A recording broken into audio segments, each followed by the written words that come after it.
Kabanata 531. Phew! Lumipas ang halos 1 oras ng pagkain. Isang bahid ng golden blood essence ang lumitaw sa palad ni Zephyr. Ang pinagsama-samang essence ng dugo ay kasing laki lamang ng isang hinlalaki. Ngunit parang may katalinuhan ito, patuloy itong umiikot sa palad ni Zephyr. Umuungol. Isang dagandong ng dragon ang mabangis na ibinubuga mula sa loob. Ang ganitong uri ng dagandong ng dragon ay hindi totoo ngunit nagmula sa loob ng kaluluwa ng isang tao. Ang isang malakas na mapang-api na aura ay patuloy na kumakalat, na may isang malakas na pakikibaka, sinusubukang kumawala mula sa kontrol ni Zephyr. Nang maramdaman ang kanyang pakikibaka, bumantong hininga si Zephyr. Ang boses niya ay parang dagandong ng dragon. Ang 9 na kaliskis ng dragon sa kanyang katawan ay mabilis na nagpakawala ng walang kapantay na dagandong. Ang walang katapusang kapangyarihan ng dragon ay kumalat mula sa kanyang katawan at naging sangkap. Umuungol. Ang mapanlinlang na mga imahe ng 9 na dragon ay dahan-daang nag-evolve mula sa loob ng kanyang katawan, na nagiging substance na umiikot sa paligid ni Zephyr. Ang malakas na kapangyarihan ng dragon ay direktang pinigilan ang essence blood ng dragon at ginawa itong patuloy na nanginginig, na tuluyang nawala ang orihinal nitong pagmamataas. Gayunpaman, hindi lumuwag ang kaseryosohan sa mukha ni Zephyr. Ang dugo ng dragon na kasing laki ng thumb ay napakadalisay. Kahit na pinigilan niya ito, nakaramdam pa rin ito ng matinding kapangyarihan. Nagtataka ako kung gaano ito kapaki-pakinabang sa aking katawan. Hindi katakataka na binigyang halaga ni Young Master Zinlong ang sawa na ito. Ang dahilan ay malamang na pareho. Sinasabi na ang Little Dragon King Manor ay may dugo ng isang dragon, na hindi malinaw kay Zephyr. Gayunpaman, masasabi niya na si Zinlong Master ay mayroong maliit na kapangyarihan ng dragon. Bagamat napakagaan nito, wala pang 20% ng kanyang kapangyarihan. Gayunpaman, ang kapangyarihan ng dragon ay ang kapangyarihan ng dragon, at maaari pa rin itong makaligtaan ang lahat. Swoosh! Habang bahagyang gumagalaw ang kanyang palad, mabilis na nilunok ni Zephyr ang dugo ng dragon. Umuungol. Nang pumasok ang dugo ng dragon sa katawan ni Zephy, umalangaw-ngaw ang dagandong ng dragon. Ang 9 na anino ng dragon at ang kahindik-hindik na ulo ng dragon ay umungal. Buzz! Gumawa siya ng selyo gamit ang 2 kamay. Hindi nagbago ang ekspresyon ni Zephyr habang mabilis niyang pinaandar ang Ancient Draconic Way. Nakakatakot ang lakas ng Enormon Dragon sa loob ng kanyang katawan. Gaano man yabang ang dugo ng dragon, hindi ito nang ahas na lumaban kahit kaunti sa ilalim ng impluwensya ng kapangyarihan ng dragon. Sa halip, pinayagan nito ang Zephyr nito na manloob. Ang makapangyarihang tunay na enerhiya ng Ancient Draconic Way ay bumabalot sa dugo ng dragon na kasing laki ng hinlalaki at mabilis na napino. Pagkatapos, ang mga gintong linya ay lumangoy, at ang mga litid, meridian, at bawat kalamnan ni Zephyr ay malinaw na nagpapakita ng mahinang gintong liwanag. Naramdaman ni Zephyr na marami siyang pinagbuti. Ang pagpapabuti na ito ay partikular na malinaw sa parehong lakas at iba pang mga aspeto. Kung ordinaryong tao lang, baka hindi nila maramdaman. Ngunit para sa Zephyr, pagkatapos magsanay ng sinaunang Draconic Way, mabagal ang pag-unlad. Kahit kaunting improvement ay mararamdaman. Kung gusto kong linangin ang Ancient Draconic Way sa isang napakataas na antas, kakailanganin ko ang isang mahalagang kayamanan tulad ng Dragon Veins at Dragon Blood. Sa ganitong paraan, ang aking Ancient Draconic Way ay tataas ang aking bilis sa isang nakakabaliw na antas. Sa kasamaang palad, ang banal na dragon ay matagal nang nawala mula noong sinaunang panahon. Habang nagbubuntong hininga sa emosyon, hindi nakalimutan ni Zephyr na pinuhin ang dugo ng dragon. Sa pagpapatakbo ng totoong enerhiya, ang dugo ng dragon ay naging malinaw na parang isang mata ng Jade Dragon. Habang dahan-dahan itong umiikot, nagsimula itong lumiit. 5 araw na tahimik ang lumipas. Boom! Nagkaroon ng bahagyang panginginig ng boses. Sa buong villa, ang mga martial arts cultivators na nagsasanay ng husto ay nakaramdam ng malakas na pagbabago bago na dumaan sa kanila. Ang bilis niya kasing bilis ng daloy ng liwanag. Sa susunod na sandali, nawala siya ng walang bakas, ngunit ang kanyang nakakatakot na kamahalan ay nagpahirap sa sinumang martial artist na kumalma, at ang kanyang mukha ay puno ng pagtataka. Nakagawa ako ng breakthrough. Mukhang nagulat si Zephyr. Sa hindi inaasahan, pagkatapos na mapino ang dugo ng dragon, nawala ang bottleneck sa kanyang katawan, at natural na naabot ang ika-6 na antas ng agility.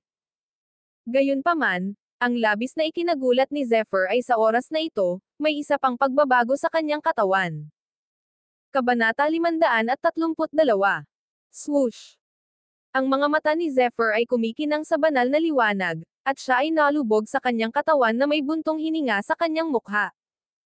Ramdam niya ang sarap sa pakiramdam sa paligid, lalo na ang pabago-bago ng kanyang katawan, na siyang nagpangiti sa kanya sa kilig. Naging sword finger ang daliri niya. Bagaman ito ay isang daliri ng espada, pinalapot nito ang ningning ng espada at naglalaman ng focus ng espada. Swoosh! Nag-strike sila na parang shower ng mga bituin. Mabilis na dumaloy ang sword energy sa kanyang mga daliri. Sa hangin, sumugod siya sa isang bakal na pader sa energy room na parang kidlat. Bawat isa sa mga metal na ito ay paulit-ulit na pino. Kahit na ang kanyang katawan ay pinalo at nilinang ng hindi mabilang na beses at kasing lakas ng bakal, hindi ito kasing tigas ng kadena ng bakal na ito. Buzz! Ngunit sa isang matinis na tunog ng pagpunit, ang sword energy ay mabangis na pinutol ang kadena ng bakal. Pagkatapos, bumagal ang takbo, at ang pagkakaisa ng sword energy ay naging medyo nakakalat din, ngunit ito ay naglaho pa rin ng 100 metro ang layo. Sa pagtingin sa bakal na tubo na may diameter na higit sa kalahating metro, mukhang nagulat si Zephyr. Kanina lang, halos 20% lang ng kapangyarihan niya ang ginamit niya, pero ang talas at mapangwasak na kapangyarihan ay nagulat na siya. Ang pagdaragdag ng sword focus ay maaaring tumaas ang kapangyarihan ng sword energy ng hindi bababa sa 10 beses, ngunit ang mas nakakatakot ay sa pagkakataong ito, hindi lang ako nagdagdag ng sword focus sa sword energy. Bulong ni Zephyr sa sarili. Ngayon lang.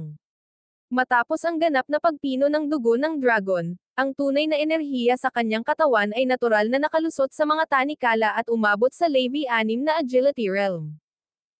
Bagamat ang ika-10 sukat ng dragon ay hindi muling napino, naantig nito ang isa pang dakilang kapangyarihan sa katawan ni Zephyr, puwersa ng espada.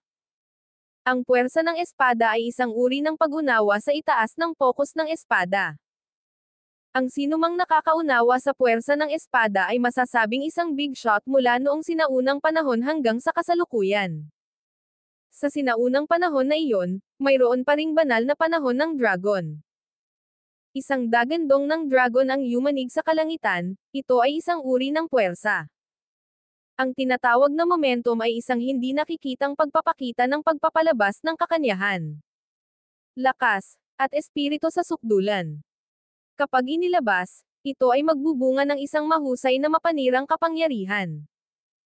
May mga record pa nga ng mga makapangyarihang martial artist na nakatayo sa kanilang sarili sa bracelet na ito, ngunit maaari nilang buhayin ang kapangyarihan ng langit at lupa. May mga tao pa nga na kayang baguhin ang baha at sugpuin ang bulkan sa pamamagitan ng pagtayo ng mag-isa sa harap ng baha ng bulkan. Ito ay isang uri ng puwersa. Gayunpaman, kahit na ang puwersa ay mas malakas kaysa sa focus, mahirap itong intindihin. Kahit na ang isang ordinaryong tao ay maaaring hindi narinig tungkol dito, lalo na't hindi ito narinig. Totoo rin na mas mahirap intindihin ito. Bukod dito, walang paraan upang turuan ang puwersa. Maaari lamang siyang umasa sa kanyang sariling paraan upang maunawaan ito. Ito ba ang puwersa ng espada? Ramdam ang talas ng sword energy, gulat na sabi ni Zephyr. Ang gayong makapangyarihang kapangyarihan ay lumampas din sa kanyang inaasahan. Bukod dito, ang pinakamalaking epekto ng puwersa ng espada na ito ay hindi para mapahusay ang kapangyarihan nito, ngunit upang sugpuin at kontrolin ito.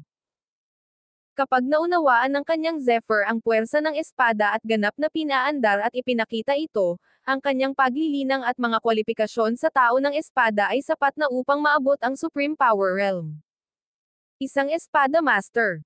Napatingin siya sa 12-dosenang sasakyan sa harapan niya. Bahagyang tumayo si Zephyr at gumawa ng ilang hakbang, pagkatapos ay pinatakbo ang 30% ng sword energy. Buzz! Sa paglunok at pagbuga ng sword energy sa kanyang mga daliri.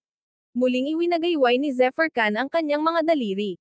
Biglang lumipad muli ang sword energy. Kabanata 533. Pang! Pang! Pang! Habang tumatawid ang sword energy, 12 ng mga wire na bakal ang naputol. Nang makarating sa ikapito, sa wakas ay huminto ito, nag-iwan ng malalim na marka bago nawala. Ang 30% ng aking lakas ay mas malakas kaysa sa 20% ng aking lakas. Gayunpaman, kahit na ang tipak ng puwersa ng espada na ito ay makapangyarihan, hindi ito malayang umiikot. Sa ngayon, ang aking pangunawa sa puwersa ng espada na ito ay hindi hihigit sa 10%. Habang nagmumuni-muni, muling umupo si Zephyr na naka-crossleg. Dahan-dahan, muli niyang naintindihan ang puwersa ng espada. Si Zephyr ay umasa sa kanyang sariling mga medicinal pill. Sa sandaling siya ay nagutom, ang nakapagpapagaling na kapangyarihan ng isang panggamot na tableta ay magpapalusog sa kanyang laman na katawan. Hindi lang nila kayang palitan ang kanyang tunay na enerhiya, ngunit magagawa rin nilang labanan ang gutom. Higit pa rito, kung kulang siya ng totoong enerhiya, gagamitin niya ang Star River Spiritual Water upang palitan ang kanyang tunay na enerhiya. Lumipas ang isa pang araw. Biglang nagdilat ang mga mata ni Zephyr. Sa sandaling ito, ang buong silid ng enerhiya ay maliwanag na naiilawan at nakaimbed ng mga kristal sa dingding.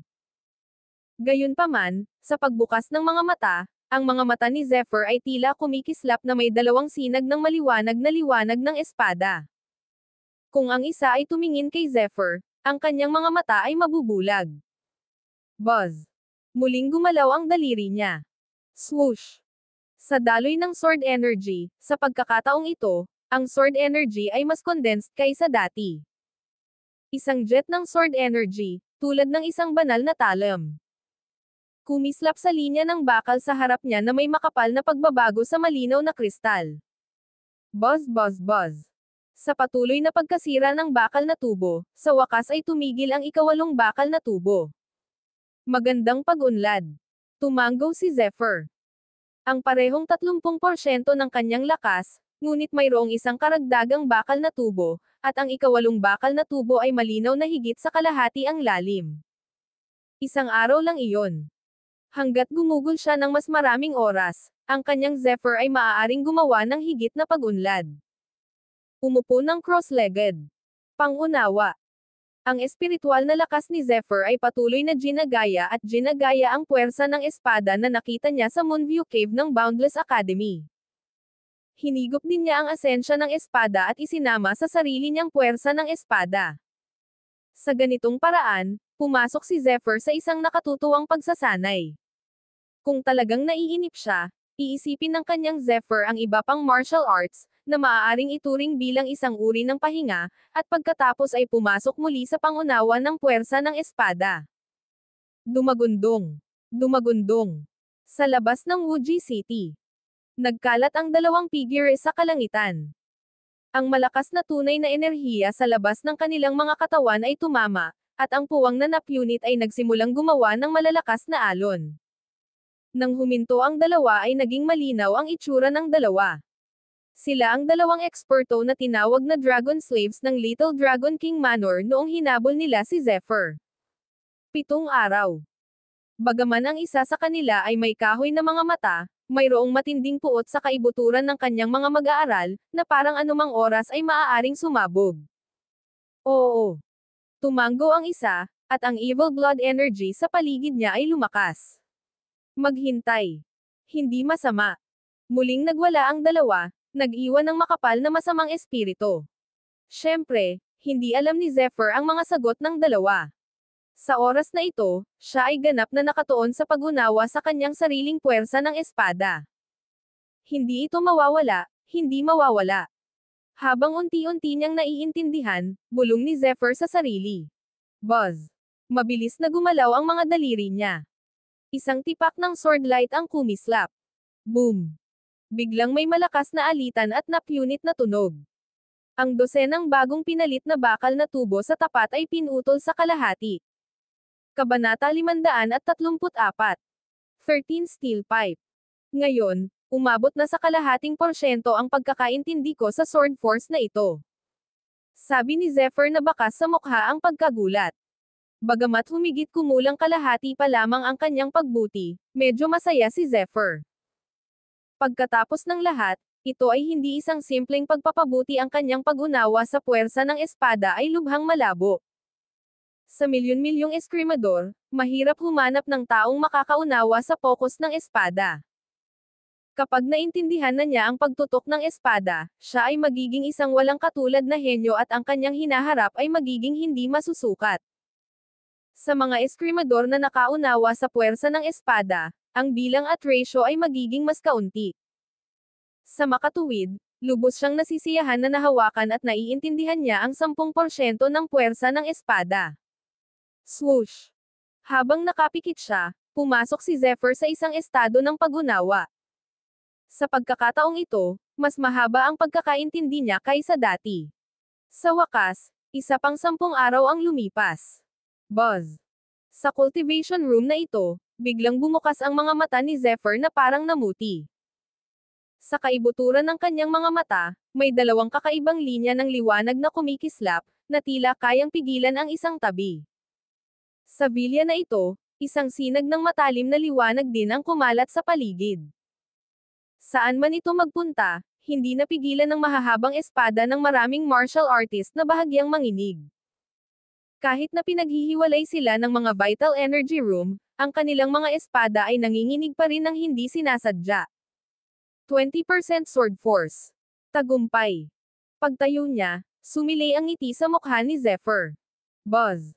Mabilis na gumalaw ang kanyang mga daliri habang may sword energy na gumalaw. Biglang naputol ang dingding sa harap. Ang sirang cross-section ay kasing kinis ng salamin. Ang 20% ng kapangyarihan nito ay mas malakas kaysa noong mga nakaraang araw. Hindi ko pa nakukuha ang mahabang espada, ngunit kapag ginamit ko na ang bagong mahabang espada, natatakot ako na magiging mas malakas ito. Sa tulong ng kapangyarihan ng mahabang espada, ang puwersa ng espada ang pinakamakapangyarihan at kumpleto. Mabilis na lumipas ang kalahating buwan.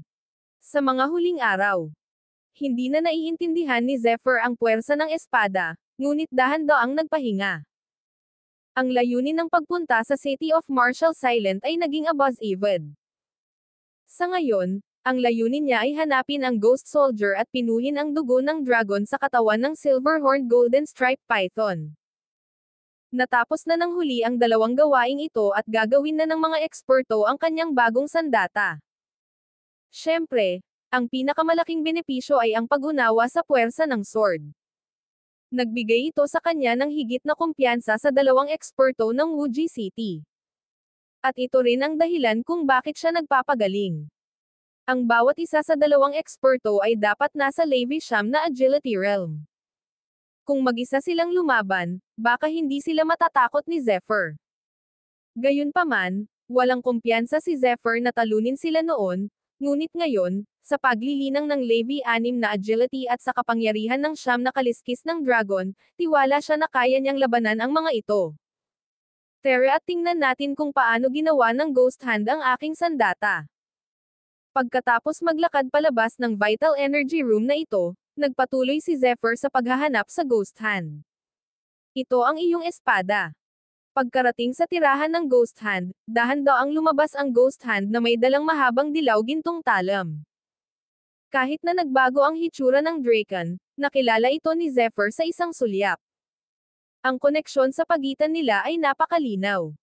Sa oras na ito, ang mahabang talam ay mas mahaba kaysa dati.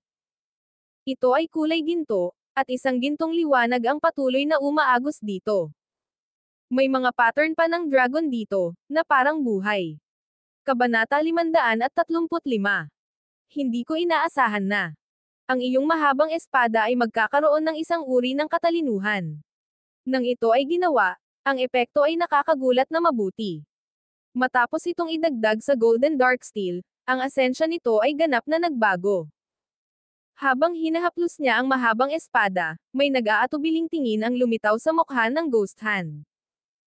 Napakamangha ng sandata na ito na kahit ako ay nag-aatubili na makipaghiwalay dito, kaya dapat mong tretuhin ito ng mabuti. Gagawin ko. Kinuha ni Zephyr ang mahabang espada at tuwang-tuwang sinabi. Boom! Sa sandaling nasa kamay niya ang mahabang espada, agad na naramdaman ni Zephyr na halatang sisibog na ang puwersa ng espada sa kanyang katawan. Ito ay isang uri ng masayang riot. Ang espada at puwersa ng espada ay kailangan. Sa mahabang espadang ito, naramdaman ni Zephyr na ang puwersa ng kanyang espada ay mas makinis at mas madaling kontrolin kaysa dati. Gayunpaman, nang hawakan ng braso ni Zephyr ang mahabang espada, hindi nito napigil ang manginig ng ilang beses at saka kumalma. Ang iyong espada ay dapat magkaroon ng isang mahalagang pangalan, tulad ng pangalan ng isang tao. Habang lumalaki ang mahabang espada, ang pangalang ito ay magiging kaluluwa ng espada. Sa makatuwid, kapag binanggit mo ito, dapat mong isaalang-alang ito ng mabuti.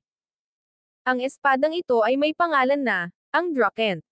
Tumanggo si Zephyr at sinabing, Nako! Mula noong sinaunang panahon, ang mahabang espada ay isang malaking bagay. Bagamat mukhang nangingibabaw, kulang ito sa katalinuhan, bakit hindi kita bigyan? Tila gustong-gusto ng Ghost Hand ang mahabang talon na ito, tulad ng sarili niyang anak. Binigyan niya ng malaking kahalagahan ito at tinanggihan ang pangalan. Importante ba yon? Hinaplos ni Zephyr ang mahabang espada at hindi maiwasang mapangiti ng mapait. Napakahalaga. Bakit maraming martial artist ang gustong makipagkumpetensya para sa katanyagan? Ang katanyagan na ito ay talagang isang uri ng kapalaran. Personal man ito, the academy o iba pang puwersa, napakahalaga ng kapalaran. Kung ang mahabang espadang ito ay may tunay na magandang pangalan, ito ay bubuo sa direksyong ito. Seryosong sabi ng Ghost Soldier. Bagamat hindi naiintindihan ni Zephyr ang kahulugan nito sa ngayon, tumanggo pa rin siya. Sabi mo, Golden Combat Sword. Ang salitang labanan ay katulad ng slash. Ito ay may mahusay na pagkakatugma. Bukod dito, maaari itong mapabuti ang estilo ng mahabang espada. Ang mahabang espada mismo ay isang object ng labanan. Klang. Habang lumabas ang mga salitang, Golden Combat Sword. Kaagad, ang mahabang talon sa kamay ni Zephyr ay nagpakawala ng mahabang sigaw, na para bang inaprubahan ang bagong pangalan na ito. Maraming salamat, Senior. Nakangiting tumanggo si Zephyr at sumang-ayon sa pangalan. Matapos makipag-usap ng ilang sandali sa isa't isa, pinili ni Zephyr na umalis. Your Excellency. Hindi lang ang Golden Dark Steel ang ginamit mo, kundi maraming treasures. Are you really willing to part with it? Hindi naiwasang tanungin ng isang katulong ang Ghost Hand. Husuf bagamat ang mahabang espada ng lalaking ito ay nasa katamtamang grado bago ito pino, mayroon itong sariling pagmamalaki. Malinaw, ito ay isang uri ng pagmamataas na isinama sa taong ito. Kahit na ang mahabang espada ay may ilang katalinuhan, na sapat na upang ipakita na ang taong ito ay hindi simple. Malaki ang posibilidad na maging swordmaster ang batang ito sa hinaharap. Ito ay isang mahusay na bagay na maaari kong pangalanan ang mahabang espada na ito. Kung siya ay talagang magiging isang guro sa hinaharap, ang pangalan ng mahabang espadang ito ay kakalat sa lahat ng panahon. May misteryosong ngiti sa kanyang mukha, dahan daw ang sinabi ng Ghost Hand.